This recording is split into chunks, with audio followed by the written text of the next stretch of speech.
Wara li dan l-istazzjon żvela kif l-eks sindku laburista Clifton Grima se jinħatar CEO tal-Isptar Monte Carmeli, il-Ministru tas-Saħħa Godfrey Farrugia ma ċaħadx li dan il-pass se jkun qed jittieħed fil-futur qarib.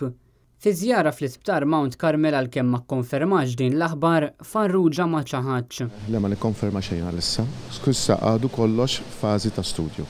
Clifton Grima m'għandux esperjenza fil-qasam tas-saħħa u dieħel diversi drabi fil-Ministeru tas-Saħħa. B'ħafna sorsi jgħidu li l-għażla tal-eks sindku laburista u kandidata għall-elezzjoni ġenerali f'isem il-Partit Laburista hija waħda ħażina peress li m'għandux esperjenza medika.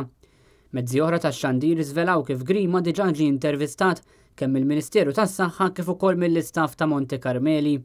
Meta mistoqsi dwar se jkunu l-kriterji jekk jiġi biex jinbidel is-CEO tal-Isptar Mount Carmel, il-Ministru wieġeb hekk.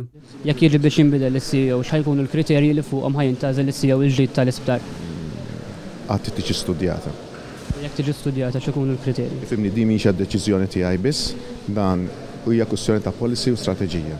Dawn il-kummenti ta' Godfrey Farrugia li l-koll jippuntaw lejn il-probabilità kbira li jkun maħtur CEO ġdid mingħajr sejħa pubblika ġew waqt li l-Ministru kien fi żjara fl-Isptar Mount Carmel.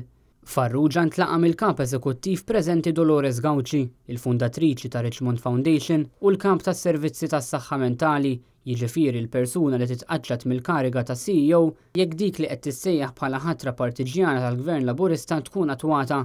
Waqt laqgħa li għalija kien hemm preżenti wkoll l-Isqof Awżiljarju Charles Scicluna, il-Ministru Farrugia ddeskriva l-ħaddiema kollha tal-Isptar bħala ġawra ta' nies dedikati.